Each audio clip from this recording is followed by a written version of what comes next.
அனைவருக்கும் வணக்கம். இது KTK.com ரசிக்க நான் ஸ்ரீ பெரிய கருப்பன், உங்கள் சமையல் தோழி. இன்னைக்கு வந்து இந்தியன் சமைக்கக்கூடிய ஒரு நாள். இன்னைக்கு என்ன ஸ்பெஷல் அப்படின்னு பார்த்தீங்கன்னா, காரக்குடி ஸ்டைலில் ஆட்டுக்கறி குழம்பு. ரொம்ப ஆத்தென்டிக்கான ஒரு டிஷ்ஷு. இதில் பார்த்தீங்கன்னா நிறைய, அதாவது வாசனை சாமான்லாம் ரொம்ப வந்து சேராது. அட் த சேம் டைம் வந்து தேங்காய் அது வந்து ஜாஸ்தியாகவும் இருக்காது. அது கம்மியாக வச்சு அந்த திக்னஸ், அந்த குழம்போட திக்னஸ் கொடுக்கறதுக்கு மட்டும் லேசாக வந்து தேங்காய் சேர்த்து ரொம்ப சிம்பிளாக ரொம்ப டெலிஷியஸாக பண்ணுவாங்க நம்ம காரக்குடி ஸ்டைலில். ஸோ அதுதான் வந்து ஃபர்ஸ்ட் பண்ணக்கூடிய ஒரு டிஷ்ஷு.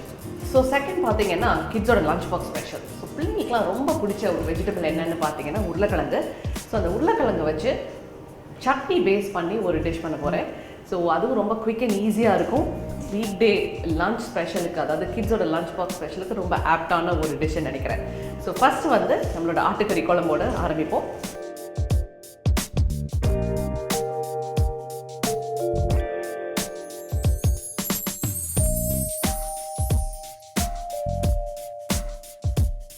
இதுக்கு வந்து நான் ஒரு 1/2 கிலோ மட்டன் வந்து வச்சுருக்கிறேன். ஸோ இதை ஃபஸ்ட்டு வந்து நம்ம வதக்கி மட்டும் எடுத்துக்குவோம் இந்த மட்டனை. சில பேர் என்ன பண்ணுவாங்கன்னா, நம்ம வந்து தாளிக்கும் போதே வந்து மட்டனை போட்டு வதக்குவாங்க, அது மசாலையோடு சேர்த்து போட்டு வதக்குவாங்க. அப்போ என்ன ஆகும், அந்த மசாலா வந்து நல்ல எண்ணெய் கக்கி வரணும். இந்த மட்டனோட சேர்த்து போடும்போது அந்த கன்சிஸ்டன்சி வந்து நல்ல ரோஸ்ட் ஆகி வராது. அதனால் இன்றைக்கி நான் என்ன பண்ணுறேன் அப்படின்னு பார்த்தீங்கன்னா, இந்த மட்டனை தனியாக வதக்கி ஃபஸ்ட்டு எடுத்துக்க போகிறேன். நல்லெண்ணெய் விட்டுருக்குறோம். நெக்ஸ்ட் வந்து இந்த மட்டனை உள்ளே போட்டுடலாம்.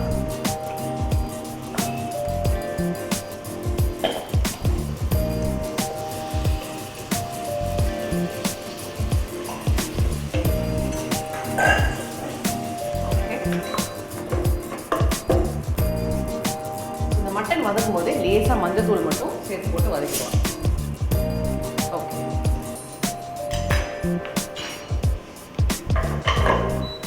இந்த சைடு நல்லா வதங்கட்டும். மீன்வாயில் இதுக்கு ஒரு மசாலா வந்து ஒன்று அரைக்கணும். அந்த மசாலைக்கு தேவையான சாமானை வந்து நம்ம சேர்த்துப்போம். ஃபஸ்ட்டு வந்து தேங்காய் வந்து ரொம்ப ஜாஸ்தியாக வச்சுட்டிங்கன்னா குழம்போட கன்சிஸ்டன்சி வந்து ரொம்ப கெட்டியாக இருக்கும். அதுவும் மட்டன் வந்து கொஞ்சம் ஹெவியாக இருக்கிறதுனால நிறைய தேங்காய் சேர்த்துட்டா அதுவும் வந்து நல்ல, என்ன சொல்கிறது, ரொம்ப ஹெவியாக வந்து நம்மளுக்கு தோணும். அதனால் என்ன பண்ணலாம், ஜஸ்ட் ஒரு அந்த குழம்போட கன்சிஸ்டன்சி பைண்டிங்காக மட்டும் ஒரு 2 இல்லாட்டி 3 டேபிள் ஸ்பூன் வந்து தேங்காய் எடுத்துக்கலாம்.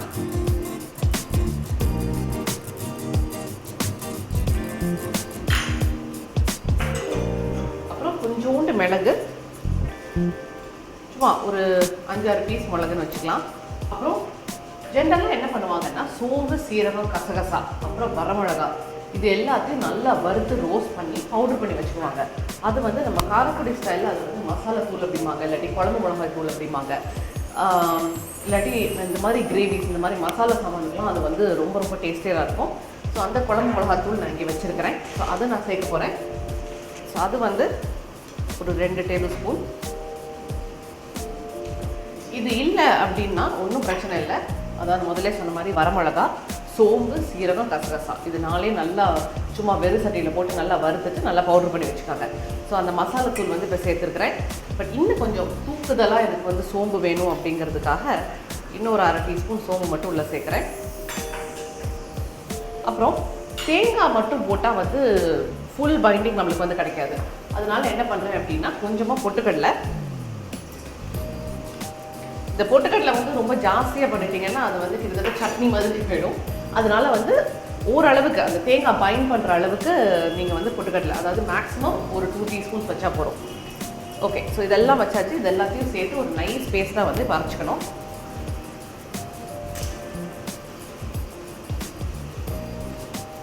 தண்ணி விட்டு அரைச்சிக்குவோம்.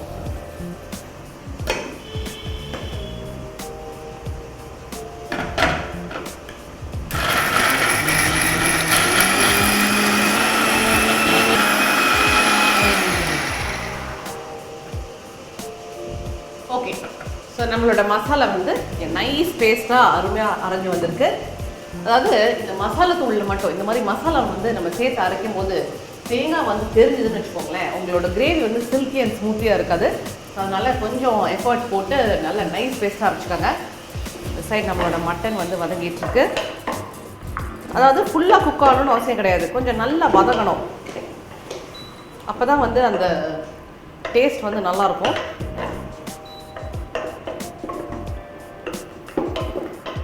ஸோ நம்மளோட மட்டன் வந்து இங்கே ஓரளவுக்கு நல்லா வதங்கியாச்சு. இப்போ நான் என்ன பண்ண போகிறேன் அப்படின்னு பார்த்தீங்கன்னா, இதை எடுத்து தனியாக வச்சுக்க போகிறேன்.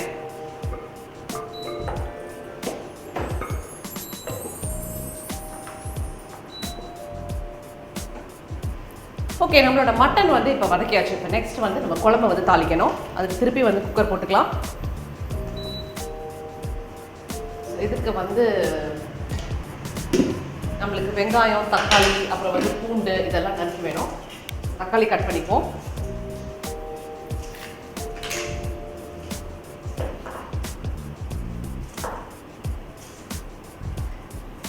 தக்காளி வந்து மேக்ஸிமம் 1.5 தக்காளி வந்து போகிறோம் நம்மளுக்கு.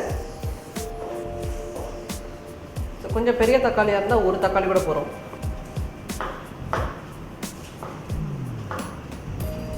அதாவது ரொம்ப ஈஸியாக வைக்கக்கூடிய ஒரு மட்டன் கிரேவி இது.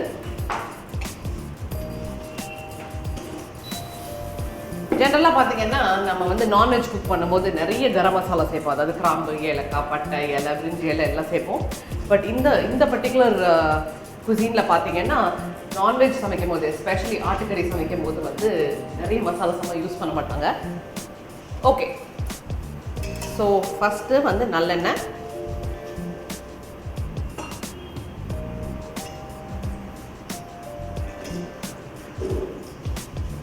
ஒரு 4 ஸ்பூன் ஃபஸ்ட் நல்லெண்ணெய் சேர்த்துருக்குறேன். ஸோ தாளிக்கிற சாமான் அப்படின்னு பார்த்தீங்கன்னா சோம்பு, மிளகு, அப்புறம் உளுந்தம்பருப்பு, அவ்வளவே தான். ஸோ இதுக்கு காம்பினேஷன் அப்படின்னு பார்த்தீங்கன்னா இந்த பர்டிகுலர் மட்டன் கறிக்கு வந்து நம்மளுக்கு காம்பினேஷன் பார்த்தீங்கன்னா மட்டன் மிளகு கறி நான் முன்னாடியே உங்களுக்கு பண்ணி காமிச்சிருக்கிறேன். அது ரொம்ப நல்லாயிருக்கும். இல்லாட்டி முட்டை பொரியல், அதுவும் ரொம்ப ரொம்ப நல்லாயிருக்கும். ஓகே, சோம்பு, அப்புறம் உளுந்தம்பருப்பு, அப்புறம் வந்து மிளகு. இந்த மட்டன் சமைக்கும் போது நீங்கள் பார்த்தீங்கன்னா நிறைய மிளகு வந்து நம்ம சேர்ப்போம். அது வந்து அதாவது ஜென்ரலாக நம்மளோட மிளகாத்தூள் சேர்க்கறத விட இந்த மிளகுல வந்து நம்ம பாடி ஹீலிங் கெப்பாசிட்டி நிறைய இருக்குது அப்படிங்கிறாங்க. எஸ்பெஷலி நான்வெஜ் சாப்பிடும் போது இந்த மிளகு வந்து அதுக்கு ஈடு கொடுக்குது அப்படிங்கிறாங்க. ஓகே, ஸோ மிளகு, சோம்பு, உளுந்தம்பருப்பு, அதுக்கப்புறம் வந்து கருவேப்பிலை,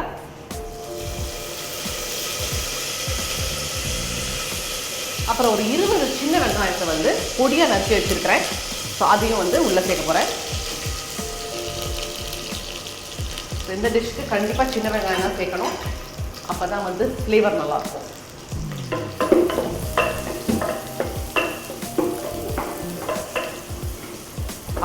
ஓகே, ஸோ வெங்காயம் சேர்த்தாச்சு. அடுத்தது வந்து இந்த நறுக்கி வச்சிருக்கிற இந்த தக்காளியை வந்து உள்ளே சேர்க்க போகிறேன்.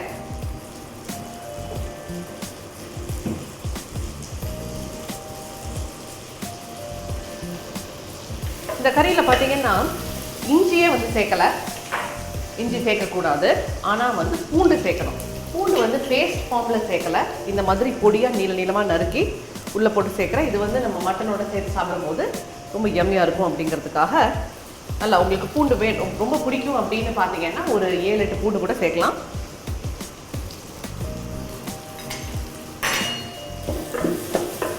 ஸோ இதெல்லாம் இப்போ நல்லா வதங்கணும்.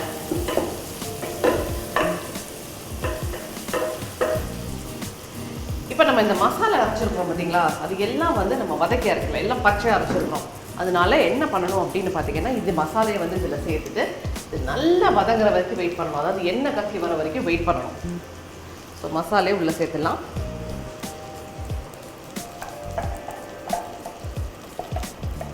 ஜென்ரலாக தண்ணி வந்து நம்ம மிக்ஸ் பண்ணுவோம். பட் தண்ணி வந்து கொஞ்சம் லேட்டராக மிக்ஸ் பண்ணிக்கலாம். ஃபஸ்ட்டு வந்து மசாலா வந்து நல்லா வதங்கட்டும்.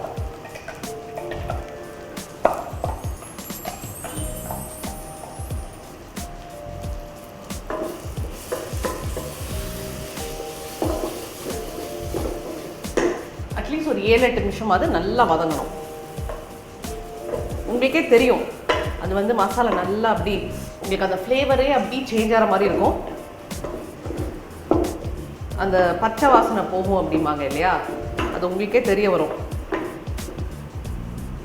ஓகே, ஸோ நம்மளோட மசாலா வந்து இந்த குக்கரில் போட்டு நல்லா வேகணும், நல்ல எண்ணெய் கக்கி வர வரைக்கும் வெயிட் பண்ணணும். அதுக்குள்ளே ஒரு சின்ன பிரேக் எடுத்துகிட்டு வாங்க. வந்தோடனே நம்மளோட ஆட்டுக்கறி குழம்பு எப்படி ஃபினிஷ் பண்ணுறதுன்னு பார்க்கலாம்.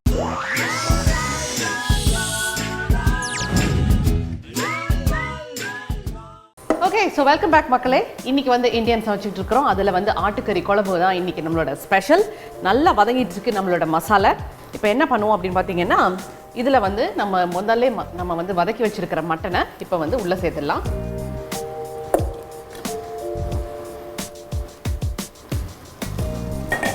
அப்புறம் இந்த சமயத்தில் இதுக்கு தேவையான அளவு தண்ணியும் நம்ம வந்து உள்ளே சேர்த்துக்கலாம்.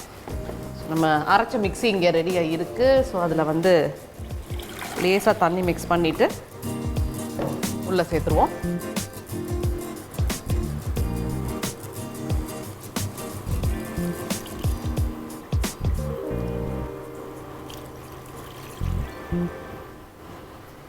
ஸோ கொஞ்சம் தண்ணியாகவே வச்சுக்கலாம். ஏன்னா நம்ம இது மட்டன் அவிஞ்சு கொஞ்சம் நேரம் நல்லா வெந்தப்புறம் இன்னும் கொஞ்சம் கெட்டியாகும். Okay, nice. பாருங்க எவ்வளோ குவிக் அண்ட் ஈஸியாக இருக்குது இந்த பர்டிகுலர் குழம்பு. ரொம்ப வேலையும் கிடையாது. இப்போ ரொம்ப இம்பார்ட்டண்டான ஒரு சாமான் வந்து உள்ளே போட மறந்துருக்குறோம். என்ன அப்படின்னு பார்த்தீங்கன்னா உப்பு. ஸோ இதுக்கு இப்போ தேவையான அளவு உப்பு.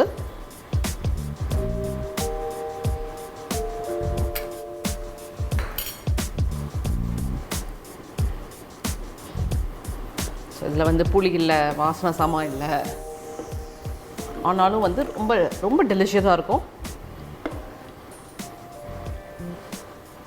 இப்போ டேஸ்ட் பார்த்துப்போம்.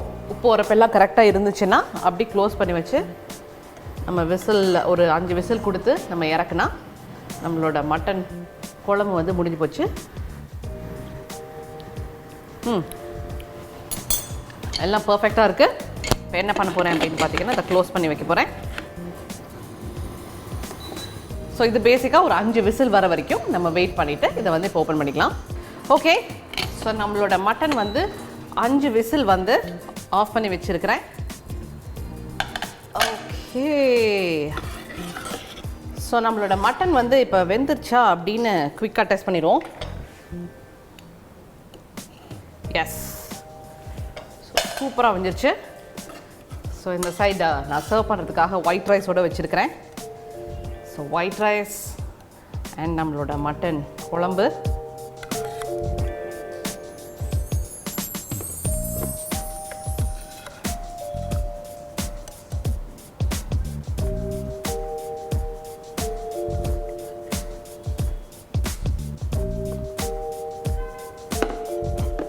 இது நம்மளோட Sunday special. Nice. Okay, so அருமையான நம்மளோட ஆட்டுக்கறி குழம்பு, அதாவது காரைக்குடி ஸ்டைலில் உள்ள குழம்பு வந்து இப்போ ரெடியாக இருக்குது. இதை வந்து கண்டிப்பாக வந்து வீட்டில் ட்ரை பண்ணி பாருங்கள். செட்டிநாடு மட்டன் குழம்பு. செட்டிநாடு மட்டன் குழம்பு பண்ணுறதுக்கு முதல்ல குக்கரில் நல்லெண்ணெய் விட்டு மட்டன் மஞ்சள் தூள் போட்டு வதக்கி எடுத்து வச்சுக்கணும். அடுத்து அதே குக்கரில் நல்லெண்ணெய் விட்டு சோம்பு, உளுத்தம்பருப்பு, மிளகு, கருவேப்பிலை, சின்ன வெங்காயம், தக்காளி, பூண்டு, தேங்காய் துருவல், மிளகு, குழம்பு மிளகாய்த்தூள், சோம்பு, பொட்டுக்கடலை இது எல்லாத்தையும் மிக்சியில் போட்டு தண்ணி விட்டு அரைச்ச விழுது இது எல்லாம் போட்டு நல்லா வதக்கிக்கணும். அடுத்து அதோட வதக்கின மட்டன் உப்பு சேர்த்து தண்ணி விட்டு 5 விசில் வர வரைக்கும் வேக வச்சு எடுத்தா செட்டிநாடு மட்டன் குழம்பு ரெடி. ஸோ ஒரு சின்ன பிரேக் எடுத்துகிட்டு வாங்க. வந்தோடனே நம்மளோட செகண்ட் ஸ்பெஷல், அதாவது கிட்ஸோட லஞ்ச் பாக்ஸ் ஸ்பெஷல், பொட்டேட்டோ வச்சு ஆலு சட்னி வாலி அப்படிங்கிற ஒரு நார்த் இந்தியன் ரெசிபி. அது எப்படி பண்ணுறதுன்னு பார்க்கலாம்.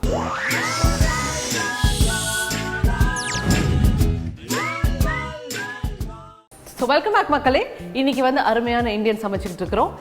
ஒரு காரைக்குடி ஸ்டைலில் ஆட்டுக்கறி குழம்பு வந்து பண்ணி முடிச்சாச்சு. அருமையாக வந்துருந்துச்சு. கண்டிப்பாக வீட்டில் ட்ரை பண்ணி பாருங்கள். இப்போ நான் ரெண்டாவது பண்ண போகிறது வந்து கிட்ஸோட லஞ்ச் பாக்ஸ் ஸ்பெஷல்.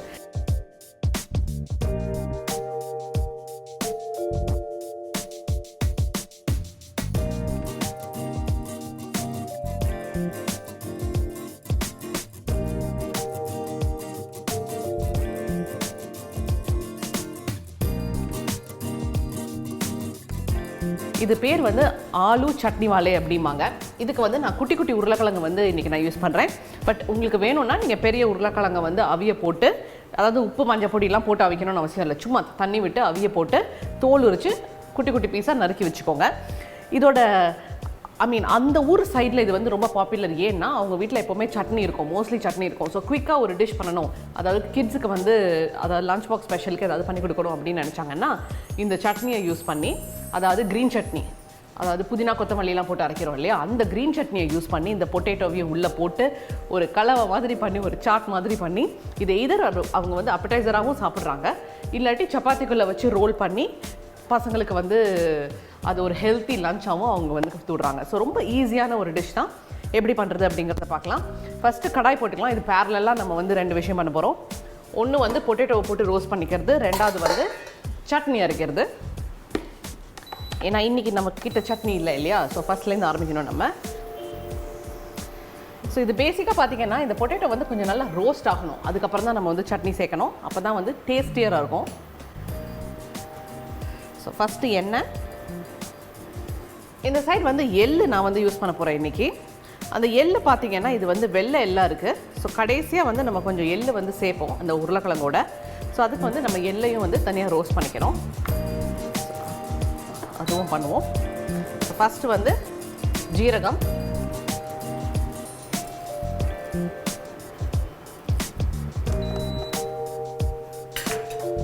அப்புறம் கொஞ்சமாக பெருங்காயம்,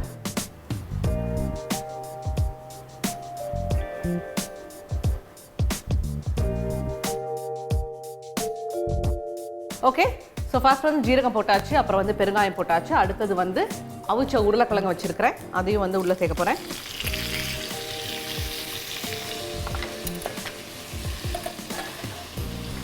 ஸோ இது வந்து கொஞ்சம் நல்லா ரோஸ்ட் ஆகணும், நல்லா அப்படி ஒரு லேயர் நல்லா கோட்டாகி நல்லா குக்காக இருக்கணும்.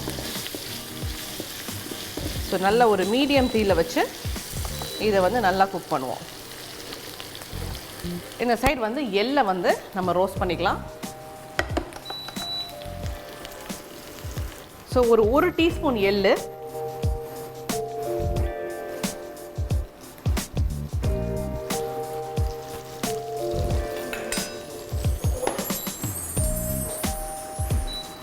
ஸோ எள்ளு வந்து கொஞ்சம் ப்ரௌனாக வந்து நம்ம ரோஸ்ட் பண்ணிக்கணும். டக்குன்னு வந்து அது கலர் மாறிடும். ஸோ வந்து நீங்கள் வந்து ஏதாவது ஒரு ஃபோன் வந்துச்சு, இல்லாட்டி நான் போய் டிவி பார்த்துட்டு வரேன், இல்லாட்டி இந்த சைடு யாரோ பால்காரன் வந்துட்டா அப்படின்னு நீங்கள் அது சைடில் போனீங்கன்னா எள்ளு வந்து உடனே ப்ரௌன் ஆயிரும். ஸோ கொஞ்சம் பக்குவமாக பார்த்துட்டு, அதாவது அடுப்பில் விட்டுட்டு போயிடாதீங்க எள்ளை. ஸோ பாருங்கள், எள்ளு வந்து ஸ்லைட்டாக வந்து உங்களுக்கு கலர் சேஞ்ச் ஆகுது. இப்போவே நான் ஆஃப் பண்ணி தனியாக வச்சுக்கலாம், அது கொஞ்சம் கூல்டவுன் ஆகட்டும். நெக்ஸ்ட் வந்து நம்ம சட்னி அரைக்கணும். ஸோ சட்னிக்கு என்ன பேஸ் அப்படின்னு பார்த்தீங்கன்னா, முதல்ல வந்து கொத்தமல்லி, அப்புறம் வந்து புதினா. ஸோ கொத்தமல்லி வந்து உங்களுக்கு டபுள் த குவான்டிட்டி தேவைப்படும். சும்மா ஒரு கை எடுத்திங்கன்னா உங்களுக்கு வந்து அந்த ஒரு கைக்கு பாதி, அதாவது அரை கைன்னு சொல்லுவோம் இல்லையா, அரை கைக்கு வந்து உங்களுக்கு புதினா.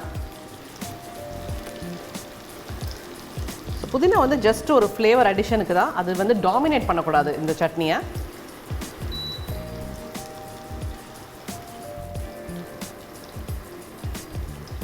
ஸோ புதினா, கொத்தமல்லி, ஒரே ஒரு பச்சை மிளகாய் சேர்க்குறேன். ஏன்னா நான் வந்து இதில் மிளகாத்தூளும் சேர்க்க போகிறேன், அதனால நான் ஒன்று சேர்க்குறேன். பட் இன்னும் கொஞ்சம் நல்ல ஸ்பைசியராக வேணும் அப்படின்னு நினச்சிங்கன்னா நீங்கள் 2 பச்சை மிளகாய் சேர்த்துக்கலாம். ஸோ பச்சை மிளகா, அப்புறம் ஒரு சின்ன பீஸ் வந்து இஞ்சி,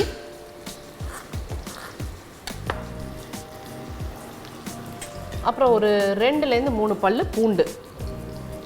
எனக்கு பூண்டு வந்து ரொம்ப சின்னமாக இருக்குது, ஸோ அதனால் நான் 3 பல்லு போட்டுக்கிறேன்.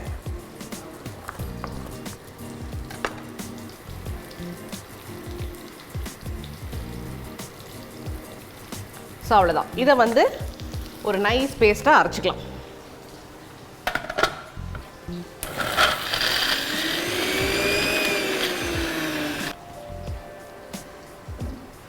தண்ணி சேர்த்துக்கலாம் இப்போ.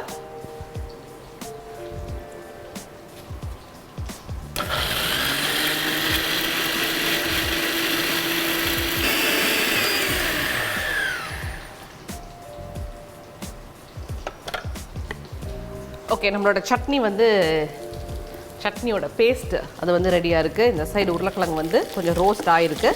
ஸோ இந்த சமயத்தில் என்ன பண்ண போகிறேன் அப்படின்னு பார்த்தீங்கன்னா இந்த எள்ளை வந்து உள்ளே சேர்க்க போகிறேன்.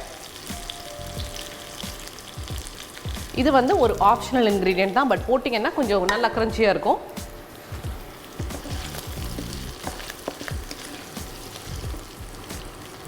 அப்புறம் வந்து நம்மளோட மசாலா சாமான் சேர்க்க ஆரம்பிச்சிடலாம். கொஞ்சமாக மிளகாத்தூள், அப்புறம் வந்து மஞ்சள் தூள். ஸோ எல்லாம் வந்து கொஞ்சம் கொஞ்சம் தான் சேர்க்குறேன். ஏன்னா பசங்களுக்கு வந்து ஸ்கூலுக்கு கொண்டு போகிற ஐட்டம் இது. அது வந்து ரொம்ப ஸ்பைஸியாக ஆக்கிட்டிங்கன்னா அவங்களால சாப்பிட முடியாது. இது வந்து மல்லித்தூள், அப்புறம் கொஞ்சோண்டு கரம் மசாலா, சும்மா just a pinch. Okay,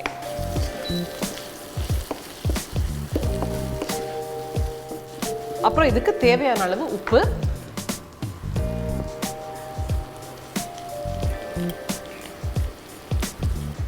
so நம்மளோட மசாலா சாமான் ஃபுல்லாக உள்ளே சேர்த்தாச்சு. இப்போ நெக்ஸ்ட்டு பார்த்தீங்கன்னா சட்னியை வந்து உள்ளே சேர்க்கலாம்.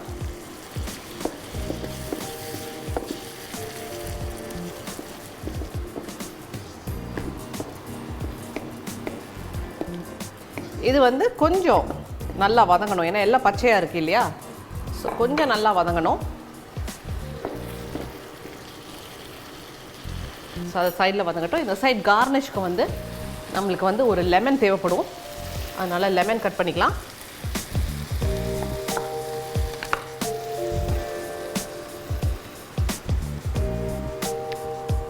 கொஞ்சோண்டு புதினா,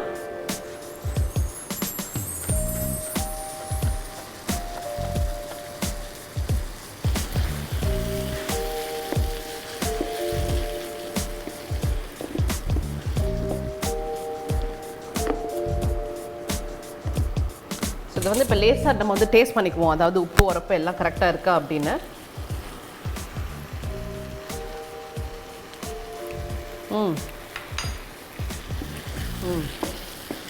சூப்பர். இப்போ நம்மளோட பொட்டேட்டோ பார்த்தீங்கன்னா அதில் மேலே அந்த சட்னிலாம் நல்லா சூப்பராக கோட்டாகி அருமையாக இருக்குது. ஸோ இந்த சமயத்தில் நம்ம வந்து ஸ்டவ் ஆஃப் பண்ணிக்கலாம். ஃபைனலாக கொஞ்சோண்டு லெமன், சும்மா ஃபியூ ட்ராப்ஸ், அதுக்கப்புறம் கொஞ்சோண்டு சாட் மசாலா. ஸோ இது வந்து இன்னொரு சீக்ரெட் டிப்பு. இது வந்து இம்மீடியட் ஃப்ளேவர் என்ஹான்சர் அப்படின்னு சொல்லிக்கலாம். ஸோ கொஞ்சமாக சாட் மசாலா. ஸோ பேசிக்காக இந்த மாங்காய் பவுடர் இல்லாட்டி இந்த பொமோகிரானேட், அதாவது மாதுளம்பழ பவுடர்லாம் நீங்கள் பார்த்தீங்கன்னா அதுலலாம் அந்த துவர்ப்புத்தன்மை இருக்குது இல்லையா. ஸோ அது போட்டோன்னா அது வந்து இன்னும் கொஞ்சம் ஃப்ளேவரை வந்து என்ஹான்ஸ் பண்ண போகுது. ஸோ நம்மளோட ஆலு சட்னி வாலை வந்து ஆல்மோஸ்ட் ரெடி. ஸோ கடைசியாக வந்து கொஞ்சோண்டு புதினா போட்டுட்டு மிக்ஸ் பண்ணி எடுத்தால் சர்வ் பண்ண வேண்டியதுதான். நைஸ். இங்கே சர்வ் பண்ணிக்கலாம். இப்போது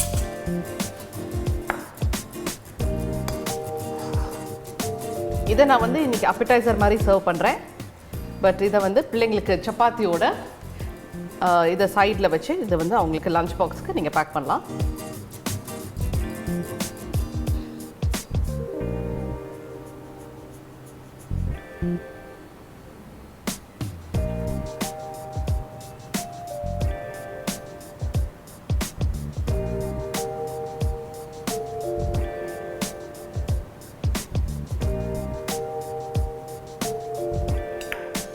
ஓகே, ஸோ அருமையான நம்மளோட ஆலு சட்னி வாலை வந்து இங்கே ரெடியாக இருக்கு.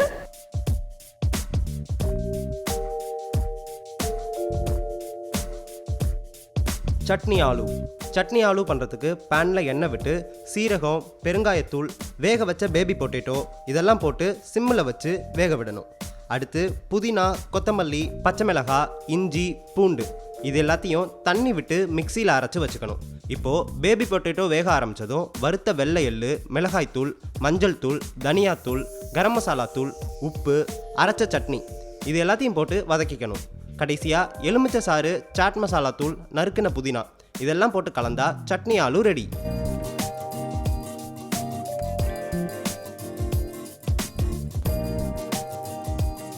ஸோ நம்மளோட பொட்டேட்டோ சட்னி வாலை, ஆலு சட்னி வாலை வந்து அருமையாக முடிஞ்சு போச்சு. இப்போ நான் முதல்ல பண்ணேன் நம்மளோட ஆட்டுக்கறி குழம்பு, அதுவும் இங்கே ரெடியாக இருக்குது.